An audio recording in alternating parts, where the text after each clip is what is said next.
What's going on, you guys? Welcome back to the Neighborhood Podcast. I'm one of the hosts of the podcast. My name is Kevin Valentin. And in today's segment, we're going to talk about the Brooklyn Nets. So, obviously, the Nets have been in the news pretty much all offseason into the regular season. And now, as of yesterday, or should I say 2 days ago, Steve Nash has been fired as head coach of the Nets. We already know that they have plenty of narratives as a distraction with KD, Kyrie, Ben Simmons, and now you throw a head coaching firing into the mix as well. So, Kyle, I'm just going to kick this one to you. Who do you think would be the best fit in this particular situation? We've heard rumblings of Ime Udoka potentially coming out, I guess, resigning from the Celtics, but would he be the best fit for the Nets at this time? Kev, I don't think so. I don't know if the Nets really want to be in that media circus that would ensue if they were able to bring Ime Udoka into the fold. And I'm not discrediting what Ime's brought to his overall credibility when it comes to his coaching. I mean, he was able to lead the Celtics to a finals run last year when I don't think a lot of people were necessarily thinking that that would be the case. But nonetheless, they were able to face the Golden State Warriors. They did fall a little bit short, but overall, I thought his year with coaching for the Celtics was overall a success. It's just the Nets have been in the headlines basically at will the last couple of weeks just because now that Ben Simmons is playing, he's fouling out a lot. He hasn't really been super effective. Kyrie's been in the news just because of some of the remarks that he's made about a film that he's been posting on Twitter. And not only that, they just fired Steve Nash a couple of days ago, and Kevin Durant found out about the firing after waking up from a nap. So he wasn't privy to the whole situation about the Nets potentially firing Steve Nash. And I think at this point, when you look at some of the names that are getting brought up in the discussion for the Nets head coaching search, I mean, I've seen Ime Udoka's name. I've seen Quinn Snyder's name. I've seen Mark Jackson's name. Finding a new coach is going to be tricky. I guess if you were to pick one that probably has the least amount of baggage, it might be Quinn Snyder. But, Quinn Snyder, when you look at his resume, he fell short in his tenure with the Utah Jazz. They had Donovan Mitchell. They had Rudy Gobert. And they weren't able to even make an NBA Finals appearance with him at the helm. So there's not a lot of choices here when it comes to the Nets as far as bringing what I would consider a championship caliber coach. And not only that, I think a lot of the issues that the Nets have this year are not related to coaching. This is a personnel issue as far as I'm concerned. They just can't defend. They don't really have anybody to protect the rim really well. And when you have guys like Kevin Durant and Nick Claxton as your premier rim protectors, the Nets are going to struggle. And, that's what's happened this year so far. They're giving up 110 to 120 points per game. And not only that, they're basically stretched so thin because they have guys that are playing positions that they really shouldn't even be playing to begin with.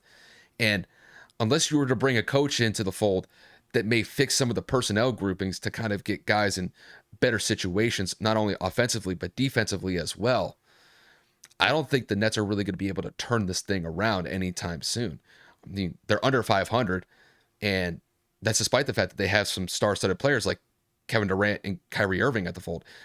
They just can't really defend, and that's really been the biggest impediment for the Nets so far this year. So, I mean, to kind of throw an answer out, Kev, I mean, Quinn Snyder might be my pick, but I'm not sold on that either. So this seems like a situation where maybe they just kind of hire from within, and maybe they just rock with an interim coach for the meantime, just from their own coaching staff. But as far as I see it, Brooklyn's in an uphill battle for this season, and I don't think it's going to improve no matter what sort of coach they bring into the fold. I don't really get it either. So this whole situation with Ime Udoka, to me, is ridiculous. He's in the media right now for his own problems. He's in the media for his own issues. And you look at it and say, this clubhouse, this locker room has its own problems. You're going to go and throw somebody that's under investigation by the Celtics or suspended because of off the court antics. And then you already have to worry about Kyrie. You think you're going to avoid that situation, especially like hopping ship from one team to another mid-season? I know we're not literally in the middle, but we're talking about the season is actively going on. You were just suspended a month and change ago, and now you're just, the second you have an opportunity, you're just going to bounce. It's just not a good look. Granted, again, just like Kyle said, I'm not taking away from his coaching credibility or what he was able to do with the Celtics this past season. We know that he comes from a championship pedigree in Greg Popovich, but it's just a matter of the narrative. It sucks that we have to talk about sports with a narrative, but you can't just put a coach that was under duress, in trouble, under scrutiny, and then throw him on a team that already is under the microscope for underperforming, player drama, locker room drama, and it's like this is what the Nets are doing.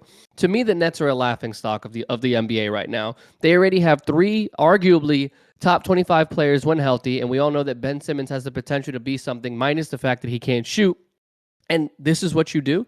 This is what you put onto the table as an available coaching hotspot or landing spot destination.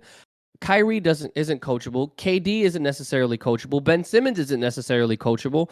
Why would any coach want to take this job? This is almost like a career suicide mission because you're trying to salvage an organization. They made a lot of bad decisions with trades. There have even been rumors that Ben Simmons has been linked to some trades to a team out on the West Coast. Like, what in the hell is happening right now? The team is under duress. The organization is in shambles. Your two best players are already in the media for the wrong reasons, especially Kyrie with his recent comments, as Kyle alluded to previously. But I agree. I don't think it makes a difference who the hell comes here. I think it's a losing cause unless you were to get a defensive-minded head coach that could help alter this situation. I don't think it's going to matter because obviously Quinn Snyder's more of an offensive-minded coach. Ime Udoka could change the philosophy, again, with the defense, but his issues are the distraction that he brings to the table. And then you talk about Mark Jackson, who's been blackballed by the NBA. I don't necessarily know if that's going to be a good decision either because he hasn't coached in years. Is that distraction going to be something? Is he going to have to filter through the media asking, well, how does it feel to have an opportunity to work with blah, blah, blah, blah, blah? Like, it's not going to be about the team. It's going to be about Mark Jackson and the narrative. So I think the Nets are a lost cause. I think the season isn't necessarily a wash because the talent is good enough to at least get to a play-in. But if Ben doesn't turn it around, I wouldn't be surprised if he gets moved as well. And this is just going to continue to be an ongoing circle with the Nets being in the media for the wrong reasons.